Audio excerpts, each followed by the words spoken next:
Voilà, alors je vous ai témoigné la semaine dernière que voleur s'était introduit sur ma propriété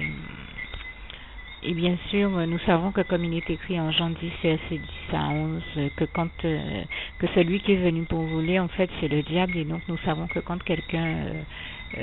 cherche à voler, hein, tous ceux que vous voyez aller braquer des établissements truandés, volés d'une manière ou d'une autre, ou quand un voleur s'introduit sur une propriété, nous savons en réalité que c'est le diable qui agit en lui. Je vous invite à vraiment lire, si vous ne connaissiez pas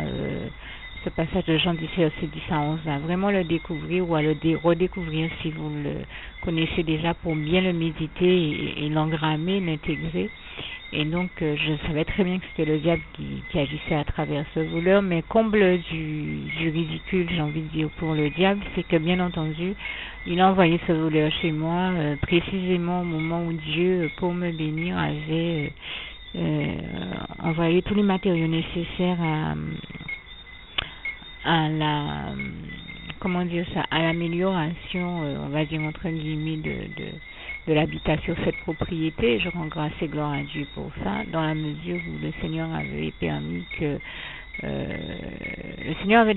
avait inspiré en fait quelqu'un chez moi d'acheter tous les matériaux nécessaires à la construction d'une grande barrière. Enfin, entre parenthèses, notre terrain est a déjà, on va dire, euh, une façade une clôture en dur et en PVC, mais et sur les autres façades, des barrières de plus de 2 mètres, je suppose. Hein, je ne saurais pas franchement dire la hauteur, mais il y avait une partie, j'ai eu l'occasion de témoigner déjà de ça. Nous avons dans notre quartier, chaque habitant a le jardin lié à sa propriété et un second jardin qui est une parcelle de terre supplémentaire qui officiellement, je crois, appartient à l'État dans le cas où on souhaite faire des travaux d'agrandissement de la nationale qui passe derrière chez nous, mais en attendant que cette nationale soit agrandie, elle l'a été, hein, il n'y a pas si longtemps, enfin il y a eu des travaux dessus, eh bien il nous reste quand même encore une bonne parcelle de terrain, et cette parcelle de terrain ne nous appartenant pas à la base, étant officiellement à l'État, eh bien n'avait pas été clôturé comme le reste de la propriété, et donc c'est pour ça que nous avions acheté des matériaux et afin de la clôturer, et c'est précisément ce que je pense et était ce qui intéressait, on va dire officiellement, le voleur qui s'est introduit sur la propriété. Maintenant officieusement, ce n'est rien d'autre, on l'aura compris, qu'une attaque de l'ennemi. Et qui cherchait par ce biais-là, soi-disant à m'intimider par le biais de la violence, en essayant encore une fois de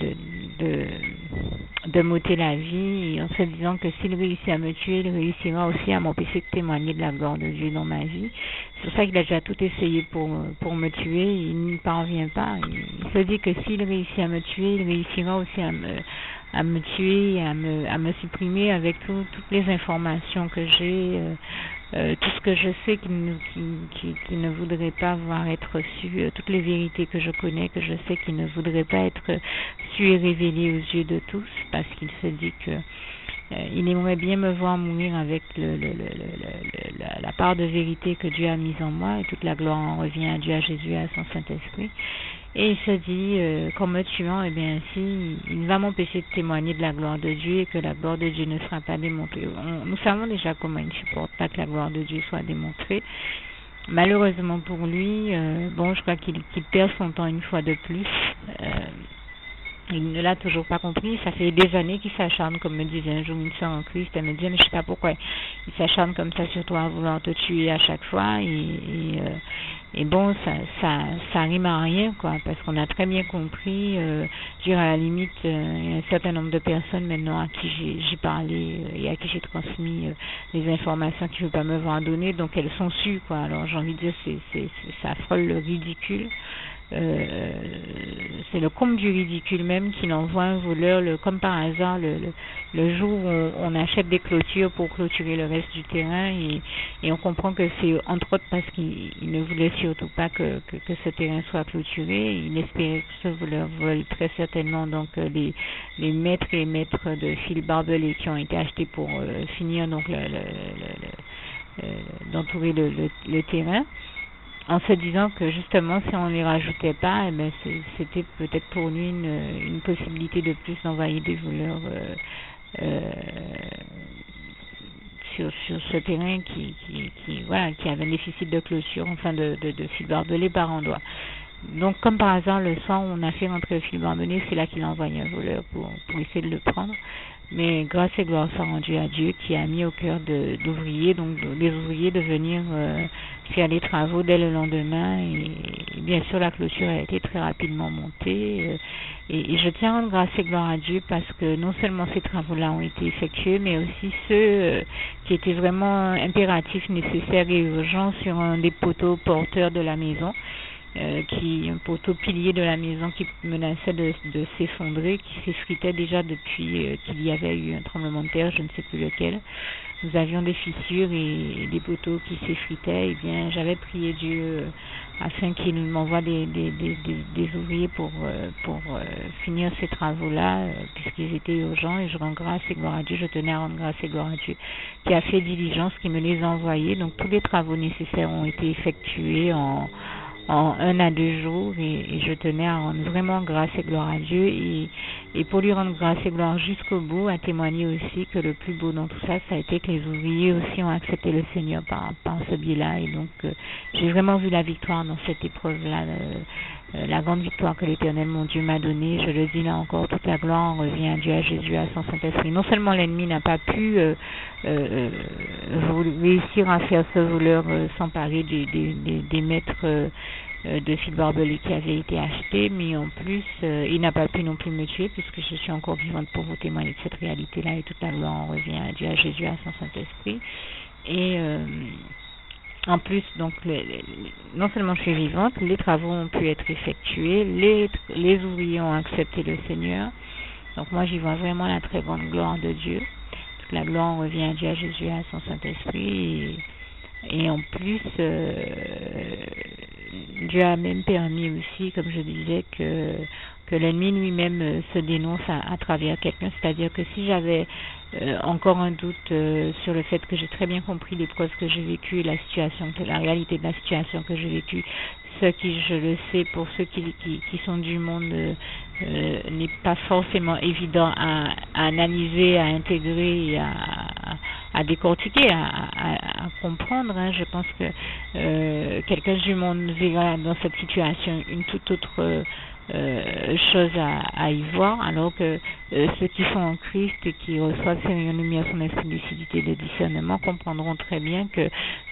à quoi l'ennemi a joué, puisque nous savons très bien comment il ne supporte pas que la gloire de Dieu soit démontrée, et ce qu'il a cherché à faire dans cette situation. Mais toute la gloire revient à Dieu, qui lui a fait voir que non seulement les travaux ont été réussis, et qu'il n'a pas pu faire son serviteur, le voleur qu'il a envoyé,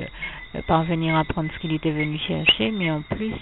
l'ennemi lui-même s'est dénoncé en me disant, comme je l'avais dit à travers un frère, qu'il a essayé de me tuer, mais que malheureusement pour lui, il a eu affaire au service d'ordre et de sécurité de Jésus-Christ, donc il n'a pas pu m'atteindre et me tuer, sachant que bien entendu, quand j'ai prié le Seigneur afin qu'il m'accorde la grâce de son secours, d'aide d'urgence et d'une prompte délivrance, et bien non seulement Dieu me l'a accordé, Dieu a sauvé ma vie, il a envoyé ses anges en grand nombre autour de moi pour me protéger, et je sais que l'ange de l'Éternel était là à me protéger, puisque j'ai vu avec quelle rapidité, j'ai vu le voleur de mes yeux vus, hein, je précise qu'il est rentré une première fois. Comme on l'a surpris, j'ai eu le temps de dire à la personne avec qui je vis de fermer le portail qu'il avait ouvert. Il m'a vu sortir avec mon chien, donc je pense que je ne sais pas ce que ça a pu lui faire comme effet. En attendant, le portail a été fermé une première fois, il a trouvé le moyen de revenir une seconde fois, de réouvrir le portail. Et là, quand j'ai vu qu'il est revenu une seconde fois, je me suis dit, une première fois, j'aurais pu me dire que il est rentré, qu'il s'est perdu sur la propriété par hasard ou qui cherchait peut-être à s'abriter, que c'était peut-être quelqu'un dans la détresse qui cherchait à s'abriter de quelque chose ou cherchait toute espèce de raison de comprendre cette personne qui se serait éventuellement égarée sur ma propriété. Si c'était une seule fois, mais une deuxième fois, là, dans ces cas-là, on ne cherche plus de raison à son geste. Une fois, ça peut être le fait de quelqu'un qui en effet s'est perdu, mais une deuxième fois, alors qu'il a vu qu'on a déjà fermé le portail, il le réouvre, en plus il nous a vu avec des chiens, il revient, donc là c'était vraiment plus le fait du hasard, et là j'ai appelé la police est arrivée, donc Dieu, avant que la police n'arrive, Dieu m'a sauvé la vie, je tiens à le dire et je tiens à lui rendre grâce et gloire, vraiment toute la gloire revient à Dieu, à Jésus et à son Saint-Esprit, et à dire comment ma vie, avant même que la police n'arrive, aurait pu être mise en danger par ce voleur si Dieu n'était pas intervenu et ne m'avait pas envoyé ses anges. Mais Dieu m'a envoyé ses anges et toute la gloire lui revient. Et je pense, comme je disais à ce passage du psaume 34, versets 7 à 8, qui dit « L'ange de l'Éternel campe autour de ceux qui craignent Dieu et il les arrache au danger ». Eh bien, je rends grâce et gloire à Dieu. Je sais très bien que l'ange de l'Éternel était là, même si je ne peux pas le voir avec mes yeux, parce que j'ai vu avec quelle rapidité la seconde fois le voleur s'est dépêché de sortir, comme s'il sentait que vraiment ça allait chauffer pour lui s'il restait là plus longtemps. Et la seule chose que ça me fait me dire, c'est que c'est forcément Dieu qui lui a mis ce sentiment et j'ai la sensation qu'il a été pressé par l'ange de l'Éternel de sortir de là, même si je peux pas expliquer, je n'ai pas nécessairement trouvé les bons mots pour vous expliquer la situation, mais je vous parle ici avec mon ressenti,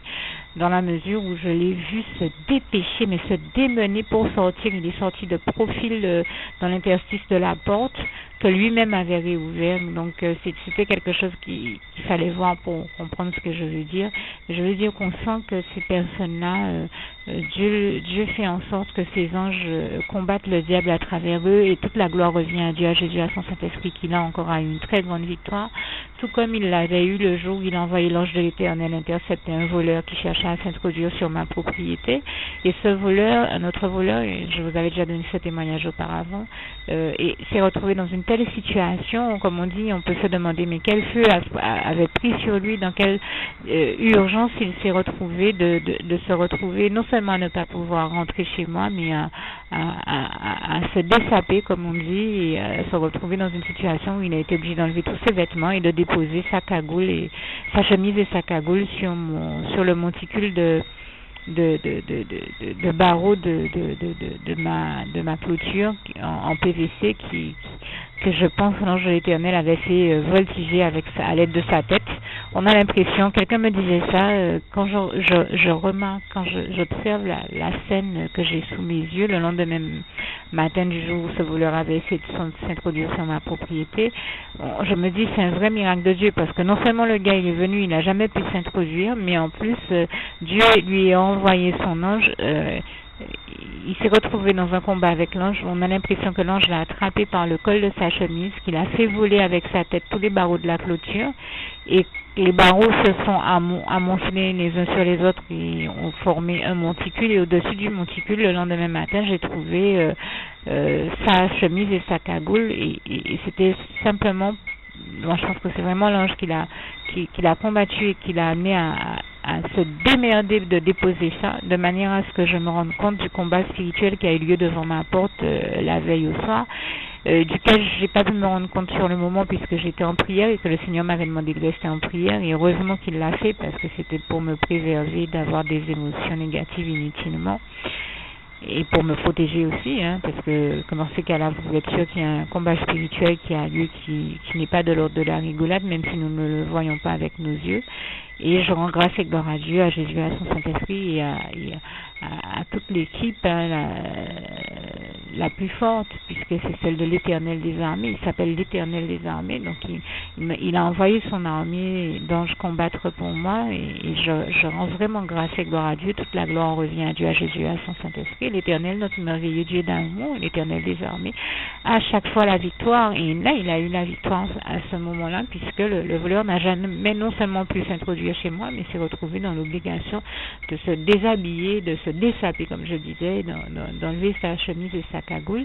Et cette fois-ci, ça a été pareil pour ce voleur qui s'est introduit à 2 reprises, mais qui n'a rien pu voler de ce qu'il était venu voler, et qui a bien dû repartir, forcé par l'ange de l'Éternel, de se dépêcher de sortir de sur la propriété, comme j'ai pu le voir. Et ça a été tel que quand la police est arrivée, on a bien vu qu'un voleur, ils ont bien pu constater qu'un voleur était passé, mais ils n'ont pas pu l'attraper, mais ils m'ont quand même précisé qu'ils vont faire des rondes de manière à lui montrer qu'il y a quand même un service d'ordre et de sécurité qui veille. Et donc, je rends grâce et gloire à Dieu, à Jésus, à son Saint-Esprit, qui les a envoyés notamment pour cela. Et donc, le diable s'est permis de me dire, le lendemain, à travers un frère, je vous en avais témoigné, qu'il est emmerdé parce qu'il n'a pas pu me tuer et qu'il a dû essuyer la raclée très certainement qu'il a prise de Dieu, et toute la gloire revient à Dieu, à Jésus, à son Saint-Esprit, parce qu'il a eu affaire au service d'ordre et de sécurité de Jésus-Christ. Je dis toute la gloire revient à Dieu, à Jésus, à son Saint-Esprit, qui m'a non seulement sauvé la vie, mais qui a donné à l'ennemi la correction qu'il méritait pour ce qu'il ose faire aux enfants de Dieu. Et je le dis là encore, toute la gloire revient à Dieu, à Jésus, à son Saint-Esprit. Merci Seigneur de m'avoir sauvé la vie et d'avoir exaucé mes prières en permettant que tous les travaux nécessaires soient réalisés au plus vite, en me bénissant, en m'ayant envoyé tout le matériel nécessaire pour ça, hein, tous les mètres linéaires de fil et tout ce qui était nécessaire, hein, pour le ciment et tout ce qui était nécessaire, les sacs de ciment et tout ce qui était nécessaire pour effectuer ces travaux, et en permettant non seulement que les ouvriers les effectuent en un temps record, je dis ça a pris 1 à 2 jours, mais qu'en plus ils acceptent le Seigneur avec moi. Ça a été une très très grande victoire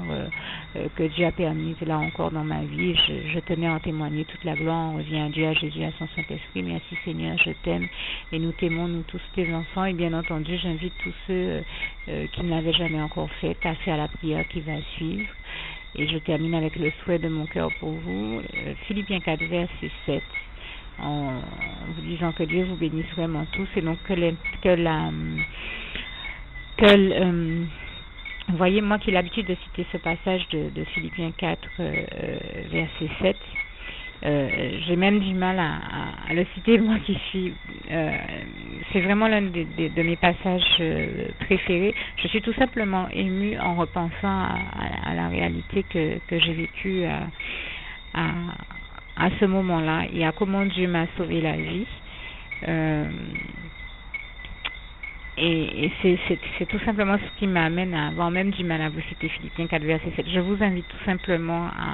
à ne pas hésiter à découvrir ce passage si vous ne le connaissez pas encore dans vos Bibles, Philippiens 4, verset 7. Et merci vraiment là encore de faire preuve de compréhension avec moi, de comprendre que je suis tout simplement émue, et que le plus important pour moi était en tout cas ici de rendre grâce et gloire à Dieu parce qu'il m'a une fois de plus sauvé la vie. Et ça vous démontre que quand je dis que je ne respire que parce que Dieu m'a sauvé la vie, que c'est bel et bien une vérité, et que c'est bel et bien ma réalité, la réalité de mon histoire. Et je dis encore, toute la gloire revient à Dieu, à Jésus, à son Saint-Esprit. Donc voilà, je crois que le passage me revient. Que la paix de Dieu qui surpasse toute intelligence garde vos cœurs et vos pensées en Jésus-Christ. Philippiens 4, verset 7. C'était donc le souhait de mon cœur pour vous. Que Dieu vous garde et vous bénisse tous. À très bientôt, et n'oubliez surtout pas de faire la prière qui suit. Bye bye. Juste une petite précision pour tous ceux qui ne sont pas encore, qui n'ont pas encore choisi la meilleure des options qui soit, qui est celle d'aller se placer, de faire le choix à soi-même, d'aller se placer dans les bras d'amour de Jésus-Christ, pour se mettre à l'abri de ce monde cruel. Eh bien, je partage avec vous la prière par par le biais de laquelle on y accède. Et commence par vous rappeler également ce passage de Jean 14, verset 6, où il est écrit que Jésus-Christ est le chemin, la vérité et la vie. Nul ne vient au Père, Dieu, sans passer par le Fils Jésus-Christ, bien sûr. Je le dis à ma manière, vous regarderez comme il est actuellement écrit dans vos Bibles là encore. Et donc, n'hésitez pas à ouvrir vos cœurs à Dieu, à Jésus, à son Saint-Esprit, à être sincère avec lui et à lui adresser la prière qui suit, à lui dire tout simplement, Éternel mon Dieu, Seigneur Jésus-Christ, moi, un tel, vous dites votre nom et votre prénom, je t'accepte aujourd'hui comme mon sauveur personnel, le seul maître et roi de ma vie. Je remets toute ma vie entre tes mains puisqu'elle t'appartient, Éternel mon Dieu, puisque tu l'as créée, cette vie. Donc tu en es donc le seul maître et propriétaire comme de tout ce qui existe dans tout l'univers. Je remets donc toute ma vie entre tes mains, je te la donne. Merci, Éternel mon Dieu, aussi de permettre que cette vie que tu m'as donnée continue à être à ta gloire et que je continue à te servir, à t'appartenir pour l'éternité, d'éternité en éternité. Merci aussi, Seigneur, de faire que je continue donc à te servir et à t'appartenir pour l'éternité, d'éternité en éternité. Et aussi, Seigneur, de m'accorder la grâce de ton pardon et de ta miséricorde pour tous les péchés que j'ai commis tout au long de ma vie, jusqu'à la date d'aujourd'hui incluse. Et c'est au nom puissant du Seigneur Jésus-Christ que j'ai fait cette prière. Et à vous tous qui avez fait cette prière, je vous dis que Dieu vous bénisse abondamment, puissamment, richement. Et surtout, n'hésitez pas à la partager avec tous vos proches et contacts, amis, membres de vos familles, collègues, bien-aimés, tous ceux que vous aimez, et surtout tous ceux à qui Dieu vous mettra à cœur, avec qui Dieu vous mettra à cœur de la partager. Et comme j'aime à le dire, si vous n'avez pas encore pris le temps de faire cette prière, comprenez bien que voilà, ça ne vous coûte rien de la faire, c'est gratuit, c'est indolore, et que voilà, vous n'êtes pas obligé de me croire, mais moi il m'est arrivé tout comme vous de devoir faire cette prière un jour dans ma vie, et quand on m'a proposé de la faire, je me suis dit, et si c'était vrai, et si c'était vraiment Dieu qui, par ce biais-là, m'appelait à lui et me demandait de lui donner ma vie, de l'accepter, c'était Jésus qui était en train de vraiment me tendre la main et qui était en train de me demander de l'accepter comme mon sauveur personnel, je ne pourrais pas passer à côté de l'occasion de lui dire oui, parce qu'il faut aussi que je reste ouvert ou ouverte à ce que Dieu peut avoir à me dire. Il faut que je garde mon cœur et mon intellect ouvert à ce que Dieu peut avoir à me dire. Donc je me suis dit, je ne peux pas courir le risque de passer à côté de mon éternité, de passer à côté des meilleures choses de la vie, surtout si le maître et créateur de la vie m'appelle et cherche à me sauver. Pour être sauvé, il faut bien que je lui dise oui, que je souhaite qu'il me sauve. Oui, Seigneur Jésus-Christ, je t'accepte comme mon sauveur personnel. Et c'est le sens de cette prière. Et comme je dis, elle ne nous coûte rien à faire. Et puis surtout, moi je vous dis, du jour où je l'ai faite, j'ai vu Jésus changer ma vie en mieux sur tous les plans. Et donc je crois que ça ne vous coûte rien, ça ne vous coûte rien vous non plus de la faire et puis d'expérimenter, de regarder comment les choses vont se dérouler dans votre vie, de regarder Jésus changer votre vie en mieux, à vous aussi. Et voilà, d'en faire l'expérience. Et pour en faire l'expérience, il faut commencer par faire cette prière. Donc si vous ne l'avez pas encore dite, réembobinez tout simplement cette vidéo ou ce document si vous préférez, réécoutez-le et dites avec moi la prière que vous m'avez entendu mentionner. Et n'oubliez surtout jamais que tout est possible à celui qui croit en Dieu, en Jésus-Christ et en son Saint-Esprit, comme il est écrit en Marc 9, verset 23, et que tout est possible à Dieu, comme il est écrit en Marc 10, verset 27. Que Dieu vous bénisse donc et à bientôt.